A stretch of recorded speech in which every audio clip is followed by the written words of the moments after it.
HD3 Detroit, KMPS HD3 Seattle, WBMX HD3 Boston. And on AOL Radio and Yahoo Launchcast. Psychic Radio is now CBS Radio's The Sky. Back to Behind the Paranormal with Paul and Ben Eno. Call now 248-545-SOUL. New skyradio.com. What is it like to encounter what appear to be alien life forms? What's the human cost of the abduction experience? Do we have any control at all over our own lives and destinies? Hello there, and welcome to the 338th broadcast of Behind the Paranormal with Paul and Ben Eno. And those sobering questions came from my co-host and partner in the paranormal, my dad. Tonight and next week, we'll be dealing with a very difficult and highly personal topic for those who have been through it. This is the alien contact experience. And we have a panel of three people, two of whom have endured abductions along with relatives, and another whose family went through what amounts to a home invasion by alien life forms. With us for the next two shows, and familiar to our regular listeners, is our good friend Thom Reed, whose long family history of abductions, many of them right here in New England, is considered one of the best documented cases in the modern history of the phenomenon. Also with us is Jesse Long, whose lifelong abduction experiences included his brother and are among the most terrifying that I have ever heard. Finally, we have Geraldine Sutton Stith, who has documented in great detail the experiences of her father and family during the 1955 Kelly Hopkinsville encounter in Kentucky. By the way, Tom's previous appearances on the show are in podcast form at BehindTheParanormal.com. Look for shows 302 and 303 from 2011 and show 322 from 2012. Also, show 232 from 2011 with filmmaker Barry Conrad dealt with the Kelly Hopkinsville encounter. That's why we number these shows so you can find the podcast. I feel like we should have had our secret decoder rings out naming off those shows. All right, everyone, welcome back. Welcome to Behind the Paranormal. Welcome back to a few of you. Hi, Ben. Hello there. Okay, welcome aboard. All right, Jesse, as briefly as you can, what happened to you and your brother? We were playing in the backyard in the city of Rogersville, Tennessee in 1956, and playing the sandbag. A being appeared at the hill above us. I'll have to ask you to really make sure you speak loudly, okay. Jesse. Okay, thank you. We were playing in the backyard in the sandbox in a little town called Rogersville, Tennessee, when a strange being appeared at the hill above us, and I took my brother by the hand, and we went to this what looked like a round house being built, and we were zapped with a light and taken inside and experimented on. Okay, what was the nature of the experiment? Well, for me, they implanted in my leg with a tracking device, which was in my leg for 34 years. Yeah. And my brother has a BB-like object in his ear. Mm-hmm. Wanted to refer people to the video on this case. It is rather disturbing. We'll warn you in advance. If you go to BehindTheParanormal.com to the promo for this show, there's a link to that video on YouTube with the experience that Jesse and his brother had. Okay. So, Thom, what's your case about? I'm sorry? What is your case about? Well, we have actually a case that's not that different than Jesse's in some respects. We were both very young. Our case actually began with my mother in the last week, actually, of June 1954 in Moose Lake in Maine. With respect to my brother and I, our case actually took place in Sheffield, Massachusetts in the mid-'60s. Even back then, we had reported our case to authorities in town, as well as legal counsel aligned with aerospace groups later. But what really fueled our case was our Brownsburg, Indiana encounter of March 30th, 2009. Oddly enough, this was 30 years later. But with respect to that, investigators, detectives, and others found that there was radioactivity on our vehicle, magnetic fields that were also over the better part of our vehicle, and strong enough to spin a compass needle from several feet away. I would say that that really is what has really fueled our experiences, was the evidence that was left behind. It was investigated by law enforcement as well as Roane County Sheriff, and And our case was also taken to the United Nations by attorney Robert Blackman in 1992. And we then also agreed to take polygraph tests, which we passed, and so on and so forth. So that's really it in a nutshell. Okay. All right, so Geraldine, what your story's a little different. So what happened to your father in 1955? Yes, my story is quite a bit different. It happened in August of 1955 in Kelly, Kentucky. We had a house that was full with 11 people. They were all family members except for two. Two were family friends, and they had an encounter that night. Something landed in the back field. What was in the little craft that landed came up to the house. They peered in the doors, the windows. My family, being the country folks they were, they got out the shotguns and the rifles and started firing at them.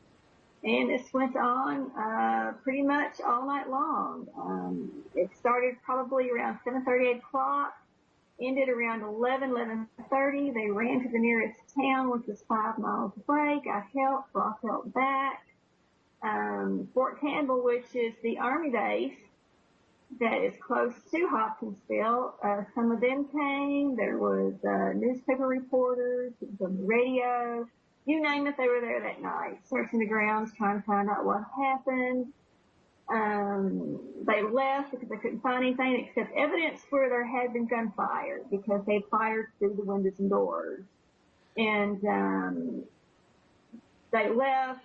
Soon after they left, the little beings came back, started hearing it again. My family went and got the guns, started the shooting again, and it went on till daylight.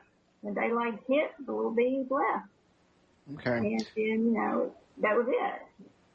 One of the things that strikes me is in the artwork that accompanies this case, the beings seem to have rather large ears. Is that accurate to the best of your knowledge?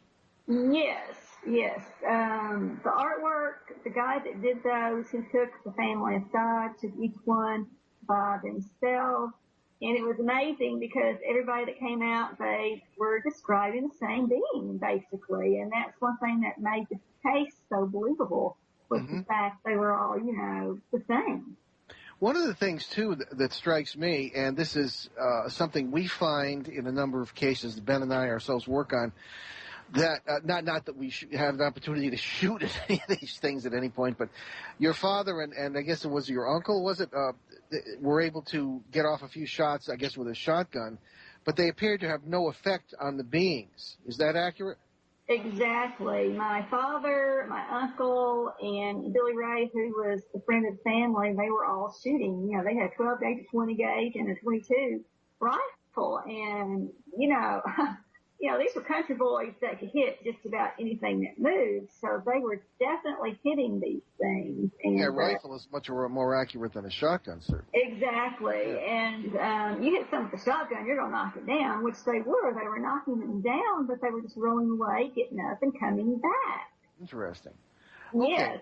Okay. Have you ever thought for an explanation, of any explanation for that? Has anyone ever suggested an explanation for that? I have an explanation. Well, there's been a lot of explanations. What kind do you have? I want to hear. Well, for those who are familiar with our show, we ascribe to a rather different opinion about the process by which these things occur. And that involves the same process for ghosts or UFOs or any of these things we call paranormal. And that's this idea of parallel, perfectly physical worlds all next to each other at the same time, and that certain species or beings have the ability to cross back and forth if conditions are right. And we've seen on a number of occasions, Bigfoot, for example, has been hit head on by rifle fire and just either disappears or backs off and then apparently is fine. So the ability to manipulate space and time that we also have but seem to have lost in some cases. But we'll get into that later. But I find that one of the most fascinating aspects of the case. Now, here's a question for all of you. Can you tell us about my understanding? I may be wrong, but our understanding here is that each of your cases, there were third-party UFO sightings somewhere along the line, especially with yours, Thom. Can you tell us about the third-party sightings of UFOs in your case? Jesse, why don't we start with you? Well, to begin with, my brother at the first time, but over the course of my life, there have been friends who have been with me or members of our support group who have also witnessed the same craft at the same time.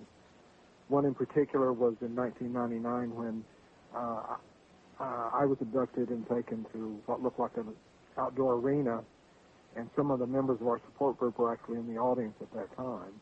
Yeah. So, there have been other people who witnessed certain things. Okay, yeah, I wanted to get into that particular abduction in a minute, but on the particular question of the third party thing, Thom, what was going on with your case in that regard?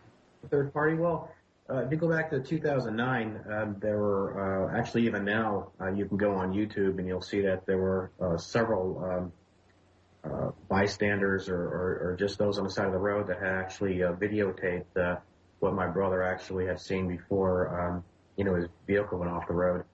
Would look like an orange ball going not too far off the road, and so that I think that as far as 2009, I mean that was pretty remarkable to have almost like a dozen people or so. It was also a MUFON journal, not the journal, but the CMS, I guess, where they report. If you go on there, there's dozens of accounts that.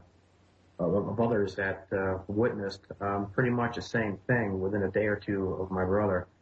If you go back to the 60s, my mother and my brother and I and grandmother were all on a station wagon, and when we were all experienced this larger craft that looked like a floating strip mall, which came up from behind the station wagon, and we all witnessed that together, as well as we did in a couple years beforehand, actually in our own home. Okay. Now, Geraldine, in the case of, now you obviously documented an alien visitation of some kind. You didn't experience it, but I understand that there was a third-party sighting in the woods of a craft near the incident. Is that correct?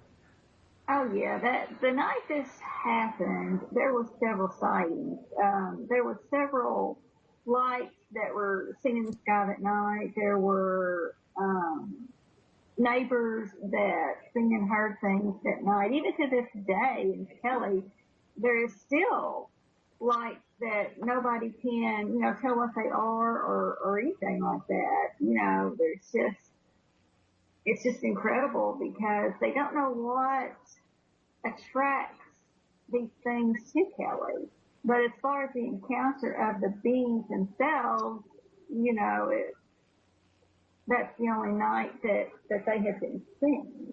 Mm-hmm. But, well, you just touched on something really important, Geraldine, because in our experience, and this goes for all the cases that we're talking about tonight, and just about every case we deal with, we find that they are never in isolation. The whole area seems to be, as it were, lit up with the energy that allows these things to take place. The whole Mossman thing in West Virginia in the 60s, we're working with two areas now, particularly in central Connecticut, where there are UFO sightings, ghosts, all the poltergeist activity, possibly cryptids, you name it. And we find that these things are all connected somehow. So that was one of the things I wanted to get into, and Geraldine just got into it, of course, with her case, was, are people in these areas still seeing things? I know, you yourselves are often reporting that you, of course, had multiple experiences and perhaps still do. And but again, I don't think it stands in isolation. I think other people as well, you may be the center of it, but other people may be having experiences as well, certainly people who are seeing these craft. We're coming up on a break right now, and we'll be right back with our panel. You're listening to Behind the Paranormal with Paul and Ben Eno on CBS News Sky Radio and newskyradio.com. We'll continue our discussion of the various alien experiences that these people have been through, and we'll continue also next week. But don't wait that long. Come right back after the break. So what are you thankful for? The I'm Thankful Network explores the positive. Join host Sue Lundquist, Tuesdays at noon Eastern Time. Empowering women, empowering lives. The I'm Thankful Network on New Sky Radio. Tuesday at 1 p.m. Eastern, The Dr. Pat Show is alive with a distinctive blend of interviews with a mix of uplifting and intelligent news, educational and practical information. Get in the know. Following Dr. Pat, join host Laura Lee for Laura Lee's Spirit Salon. Contact your dearly departed, spirit guides, and angels to find answers, closure, guidance, insight, revelations, and prophecy regarding matters of the heart by contacting the other side through acclaimed medium Laura Lee. You are not alone. Batter up. Life's a game. Win. Call and get advice from today's top coaches that are here to help you win the game of life. The Coach Me Network is live starting at 5 p.m. Eastern Time. Call in early. The lines are hot. 248-545-7685. Instant feedback at newskyradio.com. New Sky Radio. newskyradio.com. New horizons, no boundaries. Powered by CBS, Yahoo, and radio.com.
Psychic Radio is now CBS Radio's The Sky. Back to Behind the Paranormal with Paul and Ben Eno. Call now 248-545-SOUL. New skyradio.com.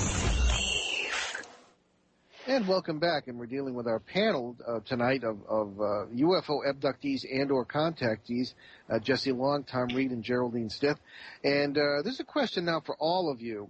Have you experienced, or in Geraldine's case, documented contacts with these beings? Have you over the years formed any conclusions about what they are, where or when they're from, or what their overall agenda might be? Jesse?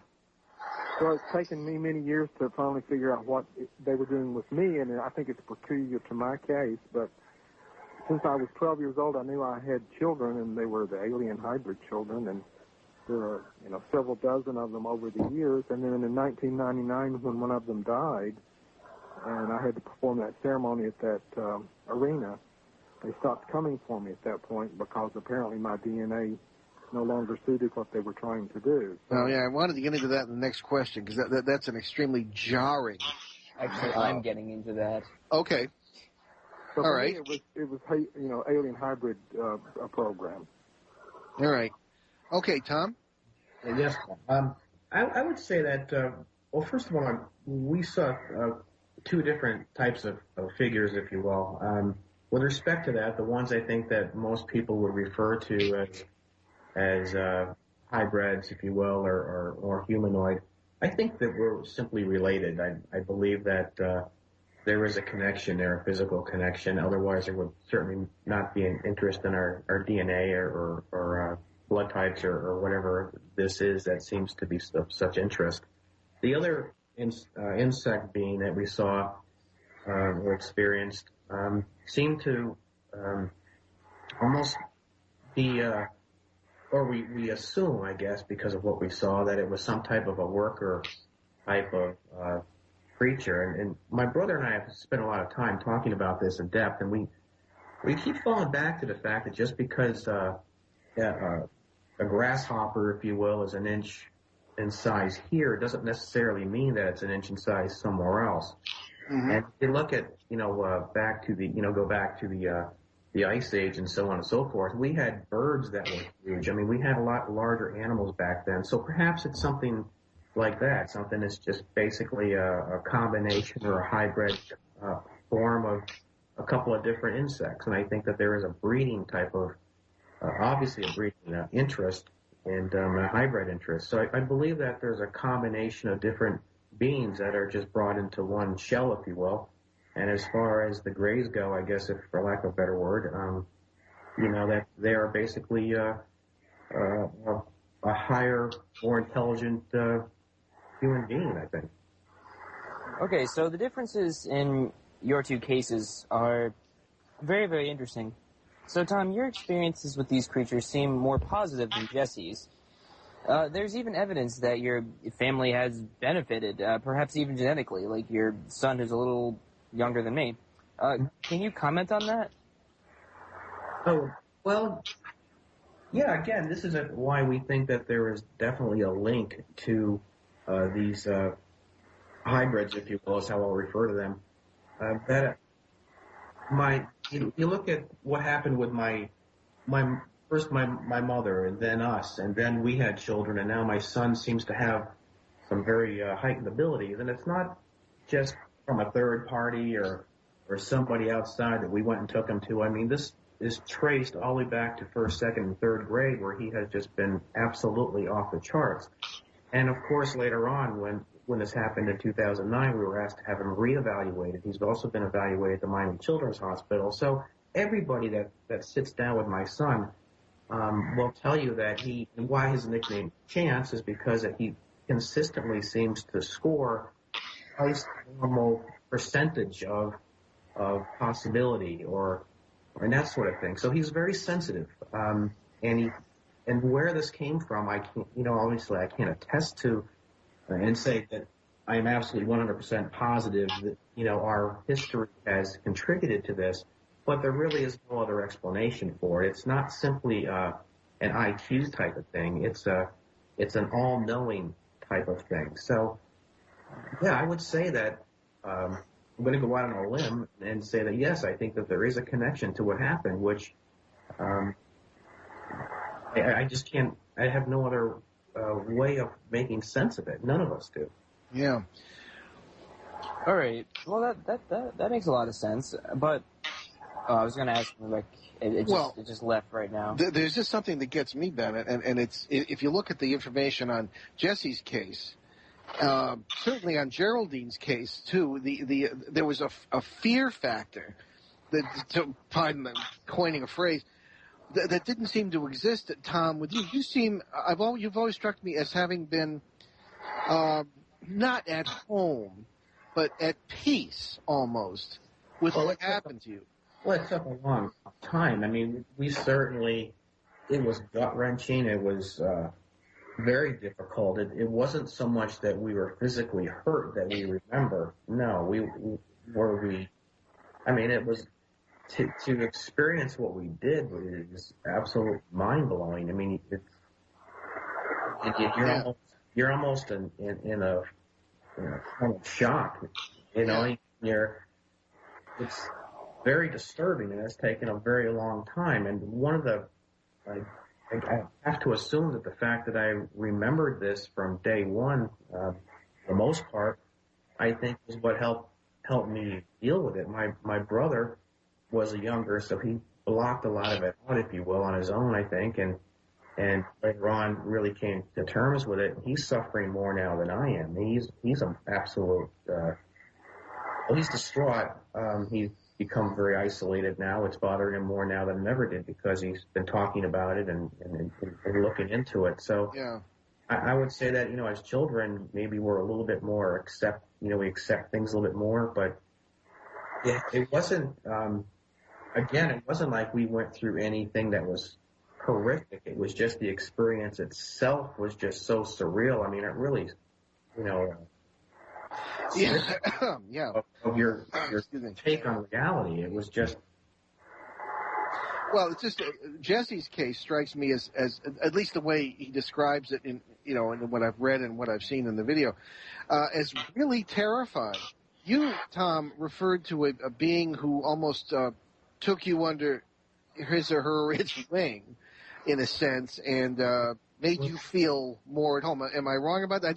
What strikes me is the fear factor, the contrast between your experience and Jesse's, at least the way you both described it. I understand. There was almost this calm and this serene feeling that came over us afterwards. It was this feeling we had and this energy that you actually touched on earlier, or this vibe. It all kind of generates an anxiety within yourself as well. And when that ceases and all of a sudden you state, it doesn't seem to bother you, and you just kind of go with it. And that's kind of how this went. You kind of had this so forth, and then all of a sudden it goes away, and you're calmed, and you feel at ease, and you're going with the flow, and yeah, okay. You don't know why. Yeah, no, I hear you, Thom. Now, Jesse, as a father, especially sitting here next to my son, I'm particularly struck by your experience as an adult apparently meeting your hybrid children, and this is documented quite jarringly, as I say in the video. Can you talk more about that experience, and do you feel any, for lack of a better term, psychic connection with them today, although you mentioned the death of one? Can you talk about all that? Well, it's strange for a 12-year-old boy to realize he's a father of children when, I know how children were made at that time, and I know I hadn't done anything like that. So, and the fact that they never would explain to me why or what was going on or what was the reason for all my continued abductions 2 to 3 times a year for, almost 50 years? Yeah. That was hard to deal with. In meeting all these different children at different times during different abductions, some were very pleasant. One in particular was not, in which the baby cried, and he was the first baby that had cried, and I didn't know what to do. I don't have any psychic connections with them at all. Never really did. Okay. The only thing that it has affected me is I've never been able to hold a real human baby. I mean, I've never held any of my nieces and nephews, which is sad. Really? Because it's too frightening to me to hold a baby, because I was forced to hold all my hybrid children, and the trauma at the time was just too hard to handle. Well, with that cheerful thought, we're going to come up on another break here. You're listening to Behind the Paranormal with Paul and Ben Eno on CBS New Sky Radio and newskyradio.com. We'll be right back with our panel of UFO contactees after the break. Stay with us. Take CBS Radio The Sky with you wherever you go. Be sure to download the radio.com app today from your mobile marketplace. And when you really want to know more, be sure to visit newskyradio.com. Get in deep with exclusive articles and Sky News. Get your weekly horoscope and the inside scoop on host events. Radio.com and NewSkyRadio.com. Stay connected.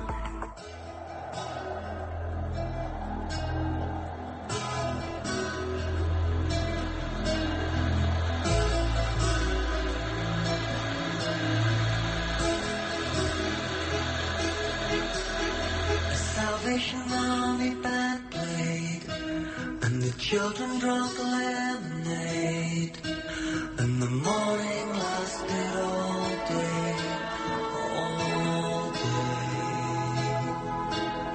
and through an open window came, like Sinatra in a younger day, pushing the town away.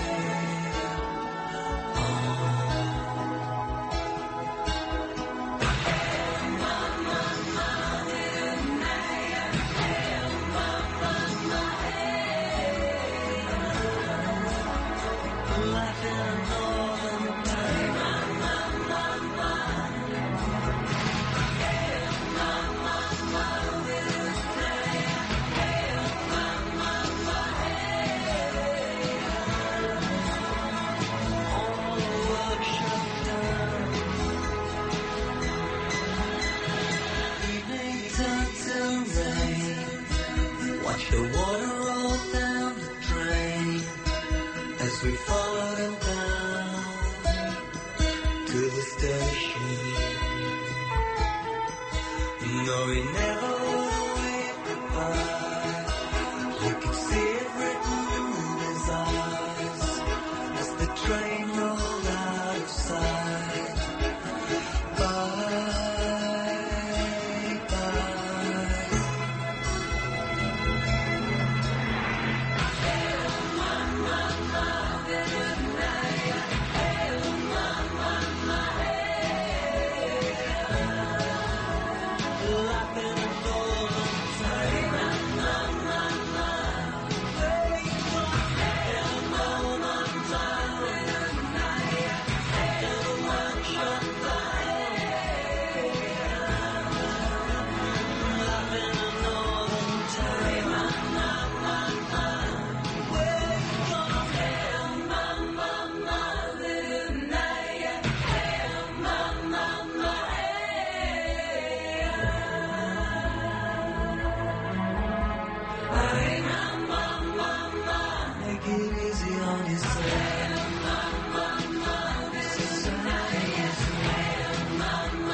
Psychic Radio is now CBS Radio's The Sky. Back to Behind the Paranormal with Paul and Ben Eno. Call now 248-545-SOUL. New skyradio.com. Believe.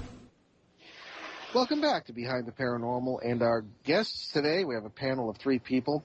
We have Jesse Long, Thom Reed, and Geraldine Stith, who are either our abductees or contactees in some form of what appear to be alien life forms, certainly, and we've been getting into that.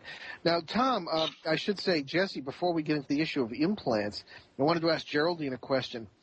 Geraldine, over and over the Hopkinsville, over and above, I should say, the Hopkinsville incident, did your father or anyone else in the family ever mention anything that could be construed as abduction at a different point, or any encounters or relationship with these creatures in any way before or after the actual incident? No. That night was so terrifying. Okay. So that was pretty much in isolation. Yeah, that was it. I mean, my grandmother was so scared she sold the farm and moved out within 2 weeks after she just couldn't stand out there in the country anymore, so she moved into town. I mean, it was just terrifying. I mean, it affected all of them. Real estate today, they're lucky to sell it in 2 years. Anyway. Exactly. No political comments on the show. Anyway, the issue of other people in the area, though, you said that the area is known for lights and strange things here and there? Right. Yeah. Yeah. Okay. Well, that's something to bear in mind. Yeah, you hear people talking about seeing lights and strange things around Kelly. So they don't know if it's something in the rock or what. They try to figure out what it is, but nobody knows. Sure. Something, one of them strange things. Yeah, exactly. So, I should say, Jesse, if you could, there's an issue that you had an implant literally removed. Could you tell us about that? And you say you still have it. Yeah, it was removed by an operation in 1989. Okay.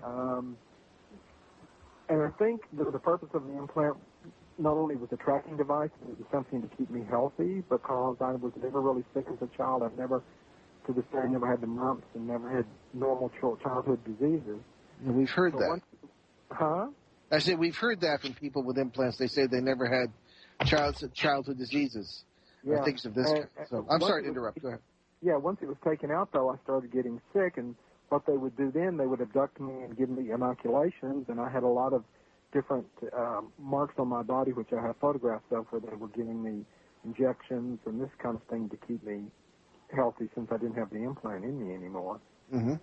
But it's been analyzed by the Southwest Research Institute in Texas, and they've compared it to every known piece of glass, and it doesn't match any known piece of glass. In fact, they said for it to be made, and it was a manufactured piece, that it would have to be made at over 5,000 degrees Fahrenheit, and there's nothing they know that could be made at that temperature.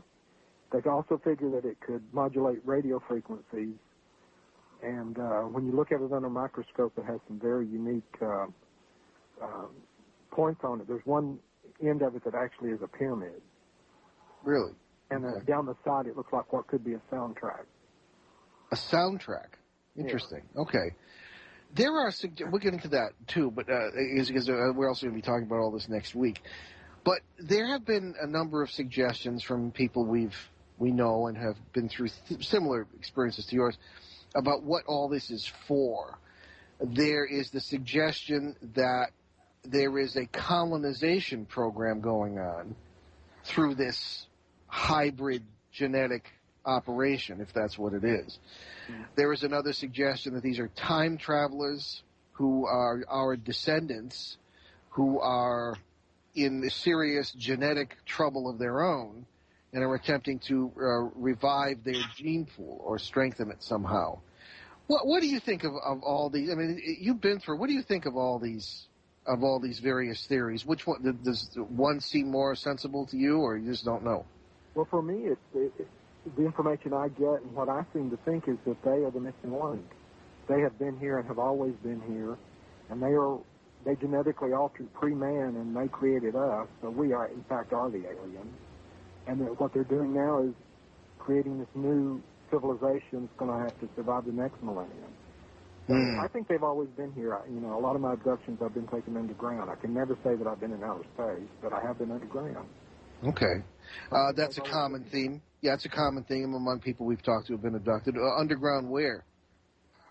Just different places. I mean, Tennessee is wrought with underground caves. That's right. As a matter of fact, that is true. We drove through it. I wanted to visit some, and you think I was the kid, and you two were the parents. I wanted to visit some, we never did. But yeah, we're familiar with that. Yeah. All right. This is as with all things in the paranormal. I mean, we barely scratch the surface. There are issues and realities and possibilities that just go way beyond. I think sometimes perhaps it is that different species have different agendas, Yeah. Because there's 50 different forms of aliens. That's exactly right. That's we run into that. Yeah. So the question is, are the three of you, have you encountered, or in Geraldine's case, her family encountered the same species of what are known generally as grays? One notices the large ears on the artwork accompanying the Kelly Hopkinsville incident. Do you think you were involved with the same species and the same program, particularly Thom and Jesse? Well, I have seen the grays, but they don't have the big ears. And for me, the grays are the workers. They do the capturing and they do the medical procedures. They just follow orders from the one who's in charge, that I call the tall white being. So in that respect, they are different. Okay. Thom? Well, it's it's a good question. I think that what Jesse experienced and what I experienced or saw was certainly was very close in the look and so on. And I would agree that the individuals or figures that I saw did seem to be in a capacity of a working type of capacity, but they were also seemed to be confined to zones or areas where you were taken to one and given to another. There was at least a human look to it to some degree, and so it didn't look as typical as some of the sketches or drawings you see online with the the big eyes and the very bland face. I mean, it actually had some human features to it. So I hope if that answers your question. Yeah. Well, the thing sometimes we suspect is that there are many different species involved here. Right. What really makes us suspicious is that many cases that in my 42 years of working this has been primarily what you might, I suppose, ghost research. Mm-hmm. But that has led time and time again, especially lately, to grays and UFO sightings, things that most people wouldn't think would be related, but they certainly seem to be. My question here for the two of you is that because we always question, are things what they appear to be? Is this really a genetic experiment? And who knows? But the question to you and to Jesse and Thom here would be, did you get the impression that there was any sense of urgency on the part of whatever was doing this to you, that they were trying to meet some kind of deadline? I don't know if you can answer that, but did you get an impression that they were in a hurry at all? In 1969, it was very orchestrated. It was very matter of fact. I was not, like we said earlier, I was almost like an indoctrination is how I've worded the earlier encounters. But no, in 1969, I was actually physically grabbed by my left arm, taken down a hallway, and I was almost rushed. I remember it being very, very, very militant, as how I would describe it today. And yes, it looked like and felt very time sensitive. I had gotten up and run. I was brought right back, put back on a table, and it seemed very quick to me. Yeah. The entire family was involved in that particular incident, and to the point that my mother was not back where my mother was put back in the passenger seat. My grandmother was in the middle of the road. You remember that. So this was a very quick experience for 4 people to experience it within a very short amount of time. Okay, so we've covered the Rendlesham Forest incidents of 1980 backwards and forwards, and we probably know the entire place with like the back of our hand. I wouldn't go that far, but we've been going on with that like over the air since like 2010, so a good 2 years. And 2 of the main witnesses of the case, especially Sergeant Jim Penniston, believe that they were in contact with time travelers who are trying to strengthen their gene pool. Does that ring a bell with any of you? No, not me. Yeah. Okay. Because he says he received a binary code, because he actually went up and touched a craft in the woods there, as everybody's familiar with this on our show. And he felt a code that was downloaded to him, which years later he wrote down, and it was analyzed. And he himself, he was sergeant in the Air Force. He didn't know much about binary codes, but the people and 2 independent experts who have dealt with him have felt that these were Earth coordinates that were given. And everybody's looking into that now, and they're working on a book on that right now. So I just wondered if you had any similar experiences, which apparently not. Okay. The question arises, and we'll get more into this next week, too. I guess we are coming up on a break, but okay, we better pause for the break. I'll ask the question afterwards. You are listening to Behind the Paranormal with Paul and Ben Eno on CBS New Sky Radio, newskyradio.com. We'll be right back with our panel of UFO experts and contactees. Stay with us. Thursday is a power-packed day here on the Sky. Join us at noon for the I'm Thankful Network. At 1 p.m., it's the Dr. Pat Show. At 4 p.m., Colette Baron-Reed takes the stage for the Colette Baron-Reed Show. The Colette Baron-Reed Show, where intuition, practical spirituality, great advice, a little woo-woo fun, and fabulosity meet. Colette Barron-Reed is an internationally renowned intuitive counselor, educator, and best-selling author who helps others recognize and connect with their own intuition, potential, and purpose. Powerful motivational speaker, charismatic broadcast personality, and acclaimed performer, storyteller, and recording artist, Colette uses her extraordinary spiritual gifts to empower her clients to live a life that is awake and authentic, and to create a reality that is spiritual, deliberate, and meaningful. Call in early. The lines are hot. 248-545-7685. Instant feedback at newskyradio.com. New Sky Radio. newskyradio.com. New horizons, no boundaries. Powered by CBS, Yahoo, and radio.com.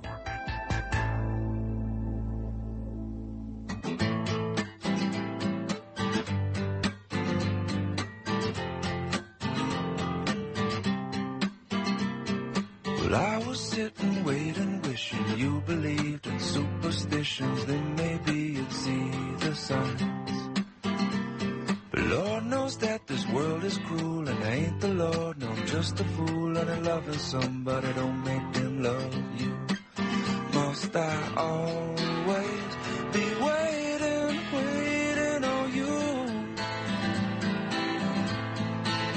Must I always be playing, playing your fool? I sang your songs, I danced your dance, I gave your friends all a chance. Putting up with them wasn't worth never having you. Oh, maybe you've been through this before, but it's my first time, so please ignore the next few lines, 'cause they're directed at you. I can't always be waiting, waiting on you. I can't always be playing, playing your fool. I keep playing your part, but it's not my scene. Want this plot to twist, I've had enough mystery.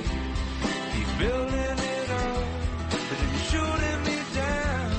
But I'm already down, just wait a minute. Just sit and wait it. Just wait a minute. Just sit and wait it. Well, if I was in your position, I'd put down all my ammunition. I'd wonder why it taken me so long. But Lord knows that I'm not you, and if I was, I wouldn't be so cruel, 'cause waiting on love ain't so easy to do. Must I always be waiting, waiting on you? Must I always be playing, playing your fool? No, I can always be waiting, waiting on you. I can't always be playing, playing your fool.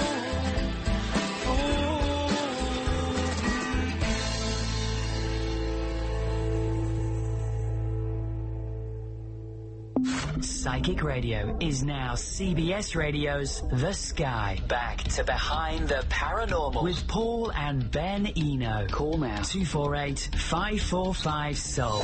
NewSkyRadio.com. And welcome back. We have our panel, of course. We're finishing up this show, but they will be back with us next week. Abductees Thom Reed and Jesse Long, and Geraldine Stith, who documented her own family's bizarre encounter with alien beings in 1955. Now, we're going to be getting into everything we've talked about tonight. We're going to be getting into more depth next week. But we have a lot of parents who listen to this show, and you're all parents. And, Jesse, am I wrong? You're a parent too, right? No earthly children. Right, that's what I meant. I'm sorry. In any case, the point being that we have a lot of parents who listen to our show. I guess they like our father-son dynamic here and all this. And we get a lot of frightened emails, whether it be about people, their kids getting involved in the occult, or they feel they have a ghost issue in their house, quote unquote, or whatever, or they're afraid of the 2012 end of the world scenario, supposedly, or they're afraid of aliens. What would you, we'll go around the table on this, starting with Jesse, what would you tell parents about what to tell their children, because they're exposed to this stuff? If they turn on the History Channel, there it is. What would be your advice to parents, Jesse? Well, I would definitely tell the parents, do not send your children to an institution. Do not, institutionalize them, because just believe your children, what they're saying. Tell them everything will be okay. It's nothing to really worry about right now, but it will all become clear in the future. The main thing is so many people, like I say, institutionalize their children or send them off somewhere. And they just shouldn't do that. They should have an open mind and believe that children, see and experience a world beyond what adults do. Yeah, I certainly agree. Thom? Well, if it's something that hasn't happened or firsthand, or the parent hasn't had a firsthand experience themselves, it can be very difficult. So at that point, I would say you just have to be able to have a strong enough bond with your child that the child would know that he can come to you, or he or she can come to you to talk about it, and you're going to have to be really supportive about it. If it is something that has happened to the parent, like in our situation, then I would say that it's something that you need to take a step further. My son has had experiences that we can talk about later, and he has a bonus room in the house, and I've got the master, and we both, for the longest time, had kept both doors open so that we could keep an eye on each other's room. I mean, it was, as silly as that sounds, that's what we had to do for a very long time. And there was time he woke up screaming even when they had a friend over at the house. So there are things that are happening that we can't explain, and it's simply a matter of having that bond between the two of you, and knowing you can confide in one another, I think, is going to make the difference. That's so important, and there doesn't sound anything silly about that at all. Geraldine? Well, I agree with what they both said. Mainly, the parent is going to have to keep that open mind, because there's just so much out here. There really, really is. We don't understand a lot of things that goes on. We don't know a lot of things that go on. And, of course, the kids are scared because there's just so much in our world. The media, it just blows everything up. And so, of course, the kids are terrified. We've already had to go through the 2012 thing. Yep. With a couple of our younger kids. And it's something that you have to deal with. You have to talk to them. You have to try to keep them calm. Try to keep yourself calm, because it is scary. But, I agree with what they both say. Keep an open mind.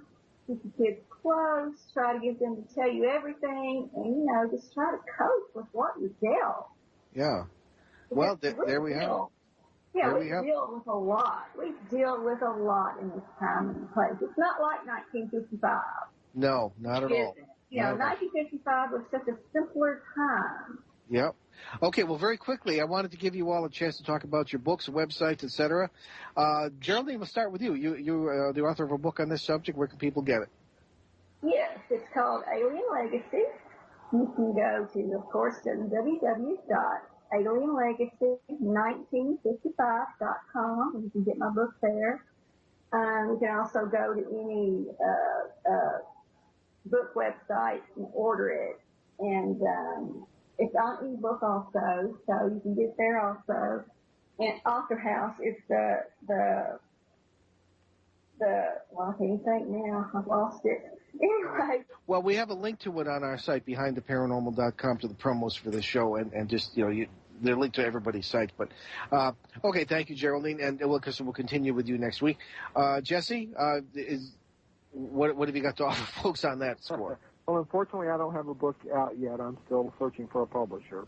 Okay. But a lot of, videos and slideshows, and I do presentations, so maybe you can catch me at one of those. Very good.